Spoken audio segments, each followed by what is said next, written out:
Olá pessoal, sejam bem-vindos ao nosso curso de Direito Processual Civil.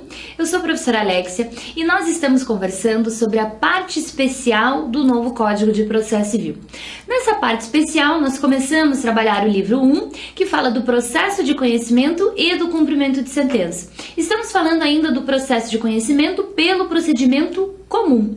Nas aulas anteriores nós falamos do que é o procedimento comum, trabalhamos as principais noções gerais do procedimento comum e falamos já de petição inicial, falamos de recebimento da inicial e falamos da citação do réu. Então na aula de hoje nós vamos continuar com o procedimento comum, falando sobre a audiência de conciliação e de mediação.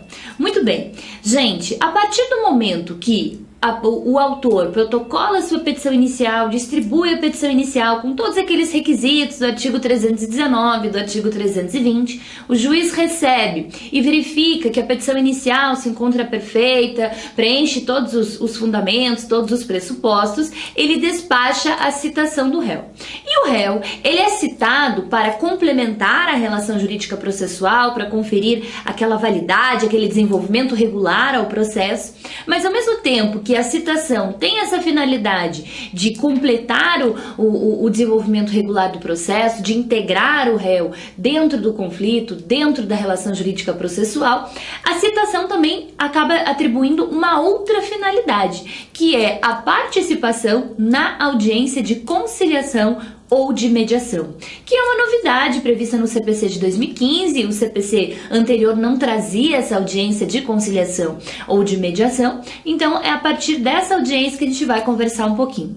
Gente, primeira coisa, essa audiência de conciliação ou de mediação prevista no artigo 334 do CPC não é a mesma audiência de conciliação lá do juizado. Às vezes a pessoa está muito habituada a falar da Lei 9.099, que é a lei do juizado, e acaba adaptando os institutos do juizado aqui. Não, essa audiência é diferente. É diferente a sua formação, é diferente quem preside essa audiência, é diferente o formato, é diferente o sistema processual e, principalmente, é diferente a consequência. Lá no juizado especial, se o réu não comparece à audiência de conciliação, pode ser atribuída a pena de revelia, que é o juiz considerar verdadeiros os fatos alegados pelo autor. Aqui na justiça comum, não. Aqui na justiça comum, o não comparecimento na audiência não influi no convencimento do juiz. Ele acaba tendo uma outra consequência que a gente já vai trabalhar. Então, tem a petição inicial do autor, citação do réu, o réu é citado para comparecer a essa audiência de conciliação ou de mediação. Então vamos analisar ali o que diz o artigo 334 do CPC. Se a petição inicial preencher os requisitos essenciais, ou seja, todos aqueles requisitos do 319 mais os requisitos do 320, e não for o caso de improcedência liminar do pedido, aquela improcedência liminar que está no 332, que é quando a petição inicial confronta com súmula, com enunciado do STJ, do STF, tese de recursos repetitivos, o juiz designará audiência de conciliação ou de mediação, com antecedência mínima de 30 dias, devendo ser citado o réu com pelo menos 20 dias de antecedência. Então essa audiência é um instituto novo, no início do processo, logo após a citação do réu, que visa a formalização de um acordo. Ela tenta estabelecer esse acordo, ela tenta estabelecer uma mediação. Por quê? Porque se eu já faço o acordo no início do processo, sem antes mesmo ter me defendido, sem antes ter protocolado a minha contestação, o meu processo já encerra naquele momento. Então o acordo judicial vai operar uma sentença com resolução no mérito e a minha relação jurídica processual já será extinta. Então isso facilita a entrega do bem jurídico tutelado, facilita toda a logística do Poder Judiciário e responde àqueles postulados básicos que nós já estudamos lá da parte geral, da celeridade do processo, da razoável duração do processo, com a entrega do bem jurídico, incluída a atividade satisfativa e principalmente com o princípio da inafastabilidade do Poder Judiciário, esculpido lá no artigo 3º do CPC, com os seus parágrafos, fomentando os métodos autocompositivos de conflito. Então não bastou o legislador inserir que a autocomposição ela seria uma regra, uma ordem dentro dessa nova sistemática processual, ele inseriu uma audiência de conciliação ou de mediação no início do processo, a qual ela tem uma característica geral de ser obrigatória, né, aonde as partes deverão, portanto, comparecer para tentar o acordo, tentar uma conciliação, tentar uma mediação. Perceba que o 334, ele faz referência à audiência de conciliação ou de mediação. Isso significa que eu tenho duas saídas, tenho duas portas dentro desse sistema. Ou eu posso optar pela conciliação, que é um mecanismo de resolução de conflitos, aonde eu tenho a figura do conciliador, que é um auxiliar do juízo, e esse conciliador, ele tem a possibilidade de oferecer um acordo, né? Oferecer uma proposta para que as partes concordem ou não. E esse método de resolução de conflito, ele é muito melhor utilizado quando não existe um vínculo subjetivo anterior entre as partes. Diferente da mediação. Na mediação, eu vou ter a figura do mediador, que também é um serventuário da justiça, mas o mediador, ele tem um trabalho diferente. O mediador, ele acaba conversando com as partes, dialogando com as partes e promovendo a relação das partes, promovendo o diálogo entre as partes para que as próprias partes encontrem a melhor solução para o seu conflito de interesse. Então, o mediador, ele não oferece proposta, ele não oferece acordo, ele trabalha o conflito. E por isso mesmo, a mediação, ela é melhor utilizada quando se existe um vínculo subjetivo anterior em relação às partes. Então, a gente tem essas duas opções, ou a conciliação ou a mediação. Vamos lá. Se eu vou para a audiência e tenho um acordo nessa audiência, esse acordo opera uma sentença e essa sentença é uma sentença de extinção do processo com resolução do mérito. Mas se não tiver acordo, aí sim, continuidade do processo e o réu terá 15 dias para contestar. Mas veja o seguinte, essa audiência de conciliação ou de mediação, como ela tem uma finalidade de ser uma audiência obrigatória, né, significa que as partes elas devem comparecer. E como é que se faz esse comparecimento? Bom, é um ato processual dentro da justiça comum. Então, as partes devem estar acompanhadas por seus respectivos advogados. Então, nessa audiência comparecerão autor, advogado do autor, réu, advogado do réu. É possível se fazer representar por preposto? Sim, é possível. Então, se autor ou se réu não se puderem fazer presentes nessa audiência, eles podem fazer a sua representação por meio de preposto. Só que cuidado! Como a audiência de conciliação ou de mediação visa o acordo, na carta de preposição, na procuração que você vai encaminhar para o seu preposto, tem que conter poderes específicos para conciliar, mediar, transigir de uma maneira geral, para que o preposto possa fazer essa conciliação, essa mediação no nome do autor ou no nome do réu. Então isso é muito importante. Essa audiência de conciliação ou de mediação, então ela é obrigatória e ela só não vai acontecer em duas hipóteses. Quais são essas hipóteses? Primeira, quando o próprio direito ventilado na relação jurídica processual não comportar autocomposição, porque se o direito não é passível de autocomposição, não vai ter nenhuma relevância você realizar a audiência de conciliação ou de mediação. Então, se o direito não comporta autocomposição, dispensa-se a audiência. E a segunda hipótese é a seguinte: também não haverá audiência de conciliação ou de mediação quando ambas as partes se manifestarem contrárias à sua realização. E daí a gente tem que entender muito o que é esse ambas as partes se manifestarem contrárias à sua realização. Gente, é o seguinte, lembra-se quando falamos de petição inicial, lá no artigo 319, o inciso 7º do 319, mencionava como requisito obrigatório a opção do autor pela realização ou não da audiência de conciliação ou de mediação. E o que acontece? Se o autor, na inicial, mencionar que tem interesse na audiência de conciliação ou de mediação, não vai adiantar de nada o réu dizer que ele não quer fazer audiência, porque se o próprio autor tem interesse na conciliação, a audiência vai acontecer. Agora, se o autor na petição inicial informou não tenho interesse na realização da audiência, e o réu, quando citado, também não tem interesse na realização da audiência, o que o réu tem que fazer? Se ele ficar quieto, não falar nada, o juiz vai entender que ele quer fazer audiência e, portanto, a audiência vai acontecer.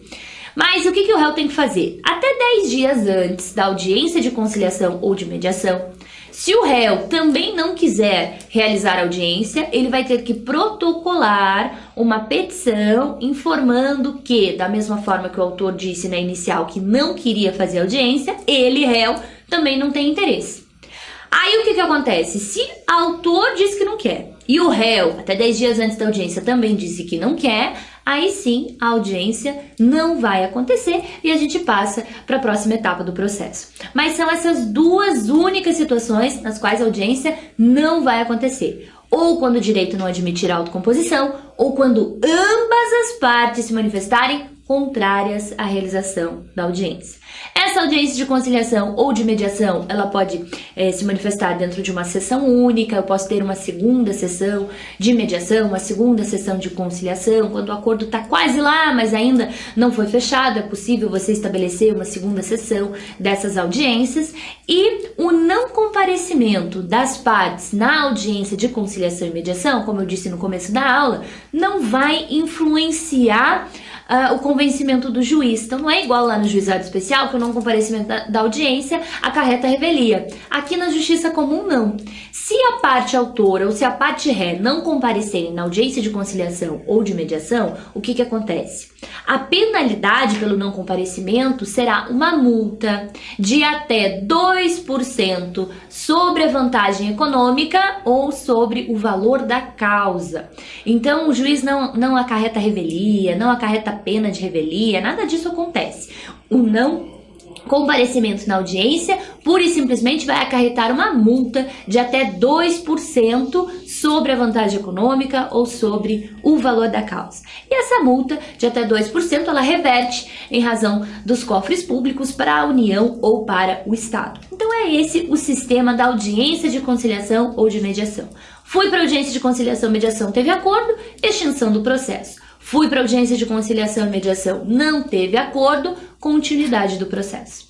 E essa continuidade do processo nada mais é do que o início do prazo para o réu oferecer defesa, oferecer contestação.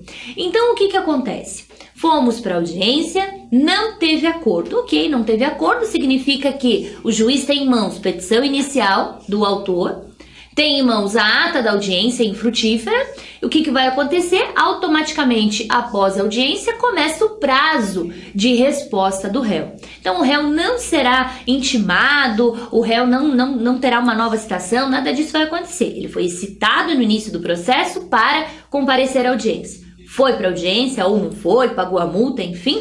Da data da audiência, começa a correr o prazo de 15 dias para o réu se defender, para o réu protocolar a sua contestação. Então, já conversamos um pouquinho de prazos, mas sempre bom lembrar, se a audiência aconteceu na data de hoje, exclui o dia do início, exclui a data de hoje e inclui o dia do final. Então, começam os meus 15 dias a partir de amanhã, se amanhã for um dia útil, porque como o prazo de contestação é um prazo processual, será contado apenas em dias úteis. Então, a partir da data da audiência, terá o réu 15 dias para protocolar a contestação. E nessa contestação é importante a gente trabalhar alguns conceitos que foram reformulados pelo Código de Processo Civil de 2015. Quais são esses conceitos? O CPC antigo, ele trazia uma forma de defesa do réu muito mais elástica. Então eu tinha várias hipóteses de defesa, eu tinha contestação, reconvenção, exceções, ação declaratória incidental, reconhecimento jurídico do pedido, impugnação, valor da causa, tudo em peças separadas. Então, dependendo do meu objetivo, eu iria protocolar uma peça diferente para me defender. A ideia do CPC de 2015 é diferente. A ideia do CPC de 2015 é no seguinte sentido. Bom, eu só tenho uma única peça para pedir. O autor não tem a única peça do autor, não é a petição inicial? Sim. Então, a única peça do réu também será a contestação. E tudo e exatamente tudo que ele quiser questionar em relação ao processo, em relação ao mérito, enfim, toda a matéria de defesa do réu deve ser levada dentro da contestação. Então a contestação, ela é a defesa por excelência do réu, ela precisa ser fundamentada com todos os elementos de defesa. O réu não terá outra oportunidade, né, só situações específicas, mas ele não terá outra oportunidade de manifestar a sua defesa, então tudo ele tem que levar na contestação, que é o que diz o artigo 336 do CPC. E lá no artigo 336 nós temos que incumbe ao réu alegar na contestação toda a matéria de defesa, expondo razões de fato e de direito com a que impugna o pedido do autor e especificando as provas que pretende produzir. Então tudo, exatamente tudo que é minha matéria de defesa, eu vou levar na contestação. E olha que interessante, dentro dessa contestação nós temos duas modalidades de defesa. Nós temos a defesa chamada defesa de mérito e a defesa processual. Essa defesa de mérito, ela pode ser feita de duas formas. Nós temos a defesa de mérito direta e nós temos a defesa de mérito indireta. O que é isso? Defesa de mérito direta é aquela que expõe de forma a negar, a contrariar os fatos ocorridos ali na petição inicial relatada pelo autor. Então a defesa direta é quando o réu nega que os fatos aconteceram ou nega que os fatos aconteceram conforme o autor mencionou. É a negativa dos fatos. Mas um cuidado que a gente tem que ter aqui em relação à defesa direta. Não há possibilidade de se fazer uma defesa direta genérica, uma negativa genérica dos fatos. Por quê? Porque dentro da contestação existe um princípio, que é o princípio do ônus da impugnação especificada. O que é isso? Toda matéria alegada pelo autor na petição inicial, ela deve ser rebatida de forma especificada na contestação. Então, se o autor falou que existe um ato ilícito, uma responsabilidade civil, um nexo de causalidade, um dano X, você vai ter que rebater que não existiu esse ato ilícito, ou que não tem nexo de causalidade, ou que não houve prejuízo. Então, rebater de forma especificada todos os elementos da petição inicial. As únicas pessoas que não se submetem a esse princípio do ônus da impugnação especificada é a Defensoria Pública, o defensor dativo e o curador especial. Fora essas pessoas, todas as demais contestações têm que ser especificadas direta, indicando precisamente os tópicos rebatidos da inicial. Então essa é a defesa de mérito direta. Você vai atingir o pedido diretamente, vai negar de forma especificada os fatos narrados na inicial. Uma segunda forma de você questionar o mérito, questionar o direito, é fazendo uma defesa indireta. E para a gente pensar em defesa indireta, a gente tem que avançar um pouquinho lá no artigo 373, quando o artigo 373 menciona o ônus da prova, o encargo probatório, quem tem que provar o que no processo. E o artigo 373 nos diz que o autor, aquele que protocola a petição inicial, ele deve provar fatos constitutivos do seu direito. Enquanto o réu, ele deve provar fatos extintivos, modificativos ou impeditivos do direito do autor. Dito isso, a gente consegue chegar aqui na defesa de mérito indireta. A defesa de mérito indireta é quando o réu, na contestação, ele não nega os fatos relacionados pelo autor na inicial, ou ele não nega que os fatos aconteceram daquela forma, mas o que ele faz? Ele traz fatos extintivos, modificativos ou impeditivos do direito do autor. Como assim? Vamos supor que o autor ingresse com uma petição inicial reclamando uma indenização material em razão de um acidente de veículo. Você, réu, acabou batendo no carro do autor e o autor ingressou com uma demanda para reclamar essa indenização, esse prejuízo material. O que ele, autor, tem que provar? Fatos constitutivos do seu direito. Então ele vai juntar lá o documento do carro, ele vai juntar o orçamento que ele fez na concessionária, na oficina, se ele já pagou, se ele não pagou, enfim, fatos que constituem o seu direito à indenização. Muito bem.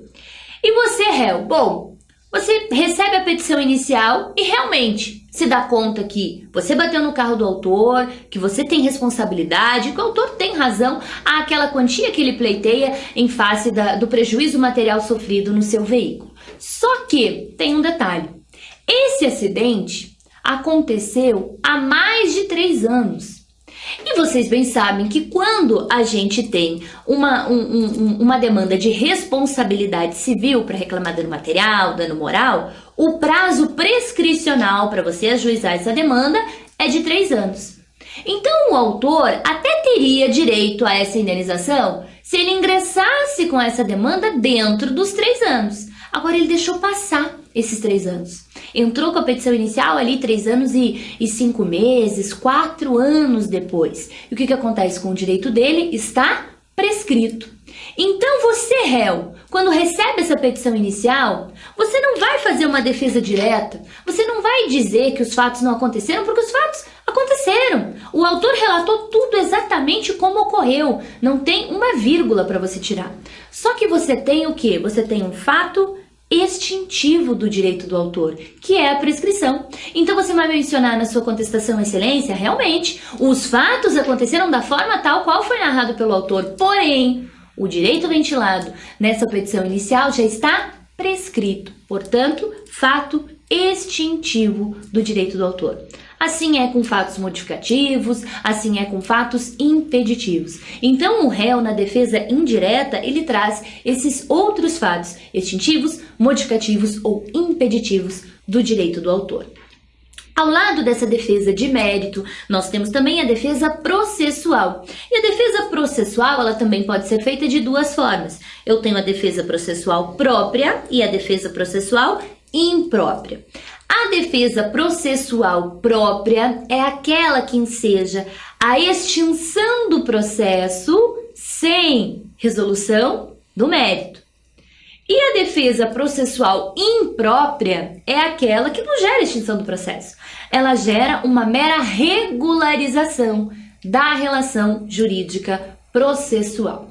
Então, essa defesa processual, ela vai atacar vícios no processo. Se ela for própria, vai ensejar a extinção do processo sem resolução do mérito. Se ela for imprópria, vai ensejar uma mera regularização. Quem trata dessa defesa processual é o artigo 337. E no artigo 337 nós temos ali inexistência ou nulidade de citação, incompetência absoluta ou relativa, incorreção do valor da causa, inépcia da petição inicial, perempção, litispendência, coisa julgada, conexão, incapacidade da parte, defeito de representação ou falta de autorização, convenção de arbitragem, ausência de legitimidade ou interesse processual, falta de caução ou de outra prestação, ou a indevida concessão do benefício da assistência judiciária gratuita.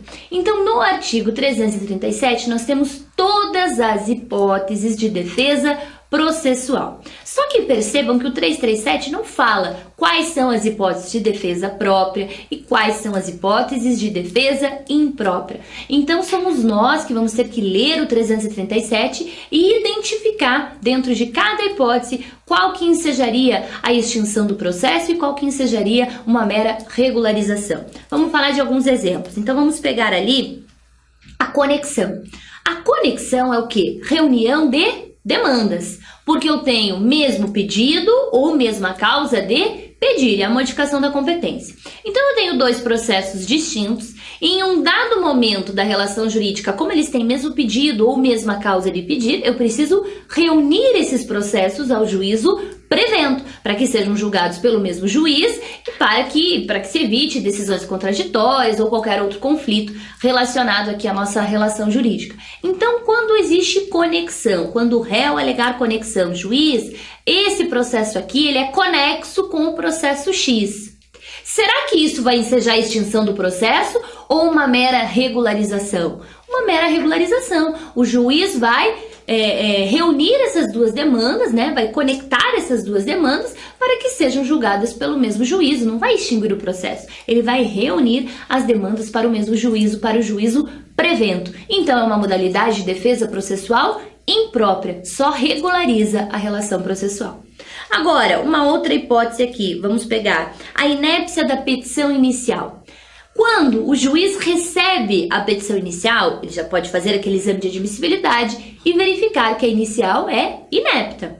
Mas vamos supor que passe batido, que o juiz ache que a petição inicial está perfeita e determine a citação do réu. O réu vai ser citado, vai para audiência ou não vai, e vai abrir o prazo dos 15 dias para contestar. Dentro dessa contestação, ele verifica que na petição inicial, ela contém um pedido genérico. Pedido genérico, salvo aquelas exceções que nós vimos anteriormente em relação ao pedido genérico, ele pode estar presente na inicial? Não. Pedido genérico é vedado, ele só tem algumas exceções previstas no próprio CPC, mas na grande maioria das vezes ele é um pedido vedado, você tem que determinar o seu pedido. E daí o réu fala, juiz, essa petição inicial, ela é inepta, por quê? Porque contém um pedido que não é determinado, um pedido genérico. Isso vai gerar extinção do processo ou mera regularização? Bom, se a inépcia da petição inicial, quando o juiz recebeu a minha petição inicial, ensejava a extinção do processo, aqui também, se o réu alega, vai ensejar extinção do processo. Então, a alegação de inépcia da petição inicial pelo réu é uma defesa processual própria que vai ensejar a extinção do processo. E isso a gente vai fazendo com todas as hipóteses do artigo 337.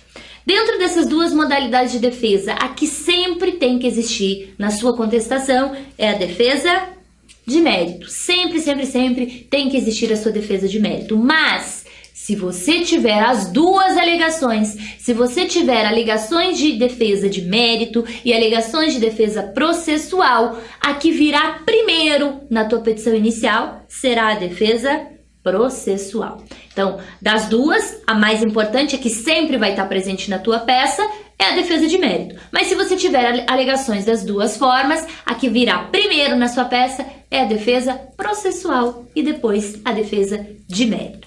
Vamos prosseguir aqui um pouquinho e falar da reconvenção. Gente, a reconvenção no CPC de 73, ela era uma peça separada da contestação. O que é a reconvenção? A reconvenção é quando o réu formula pretensão em seu favor. Por quê? Porque, de uma maneira geral, o réu está no processo só para se defender. Ele não formula a pretensão em seu favor. Tanto é que o pedido que se faz na contestação é o pedido da improcedência dos pedidos do autor.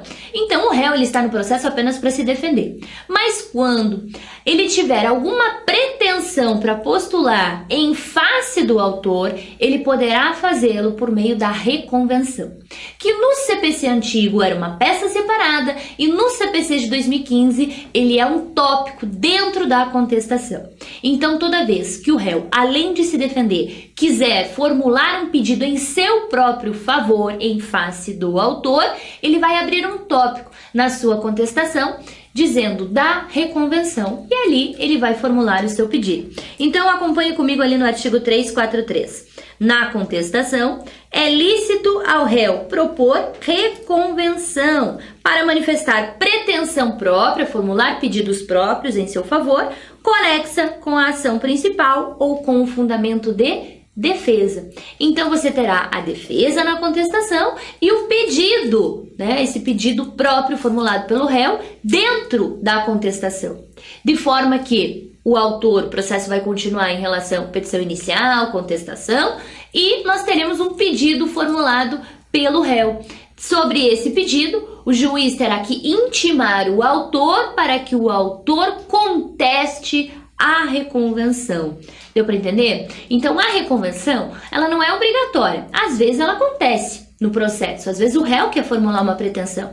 Ele poderia formular essa pretensão movendo uma ação própria? Poderia, mas por uma questão de economia processual, dentro da contestação, ele pode formular esse pedido de reconvenção. Então, se for o caso, ele vai abrir um tópico na sua contestação, dizendo da reconvenção e ali ele formula a sua pretensão. Se não for o caso, ele vai fazer só a contestação com a defesa de mérito, com a defesa processual, se ela existir, e pronto. Então, essa é a nova roupagem da contestação, a contestação que vai abranger todos os elementos, todos os fundamentos, todas as provas dentro de uma mesma peça para facilitar a cognição do juiz e facilitar o próprio andamento do processo.